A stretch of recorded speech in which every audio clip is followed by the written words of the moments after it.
আসসালামু আলাইকুম। কেমন আছেন সবাই? আলহামদুলিল্লাহ আমি ভালো আছি। তো বেশ কিছুদিন যাবৎ আমি নিজেও ঠান্ডা জ্বরে ভুগছিলাম। তাই চিন্তা করলাম আমি একটা ভিডিও বানাই।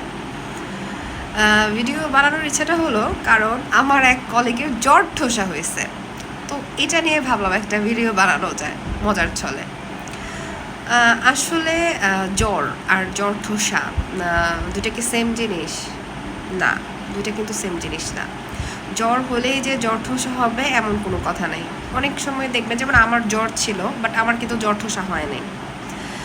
তো অনেকেরই হচ্ছে দেখবেন যে জ্বর ঠোসা প্লাস জ্বর দুইটাই হয়েছে। হ্যাঁ, তো জ্বর ঠোসার হওয়ার কারণ হচ্ছে এটা হচ্ছে হার্পিস সিমপ্লেক্স নামক একটা ভাইরাসের জন্য হয় জ্বর ঠোসাটা।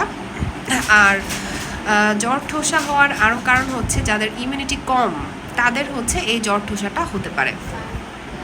তো জ্বর হলেই যে জ্বর ঠোসা হবে এমন কোনো কারণ নেই। আর যাদের একবার জ্বর ঠোসা হয় দেখা যায় তাদের এটা ক্রনিক্যালি বারবার হচ্ছে হতেই থাকে, হ্যাঁ বারবার হয়।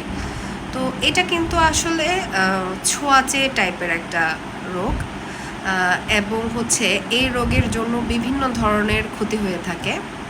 যেমন ধরেন চোখে কম দেখা, অনেক সময় হচ্ছে নাকি দৃষ্টিশক্তিও চলে যায়। তারপর হচ্ছে বাচ্চাদের ক্ষেত্রে হচ্ছে মৃত্যু ঝুঁকি আছে বাচ্চাদেরও।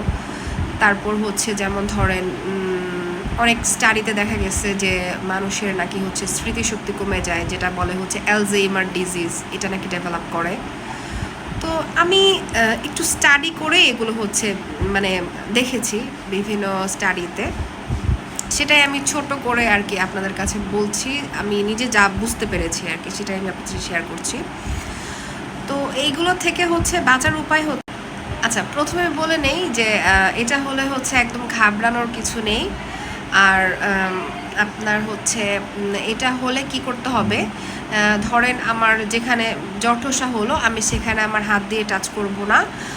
সেখানে হচ্ছে যদি চুলকানোর মানে উদ্রেক হয় আমি হচ্ছে ট্রাই করব না চুলকানোর জন্য, বা কোনোভাবে যদি আমার হাত লেগে যায় তাহলে হচ্ছে আমি অবশ্যই হাত ভালো মতো ওয়াশ করব।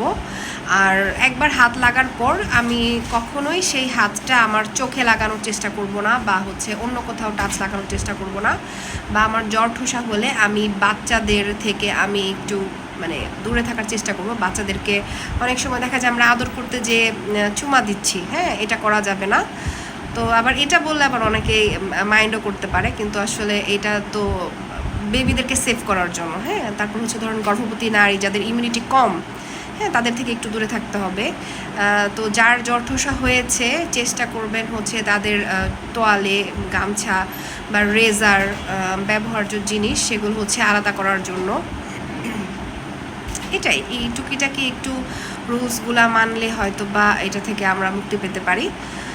আর এই তো, আর যদি কেউ এছাড়াও আরও কোনো ইনফরমেশন জেনে থাকেন তাহলে অবশ্যই কমেন্টে জানাবেন। জানিয়ে সবাইকে উপকৃত করবেন, সাথে আমিও জানতে পারবো। ধন্যবাদ সবাইকে।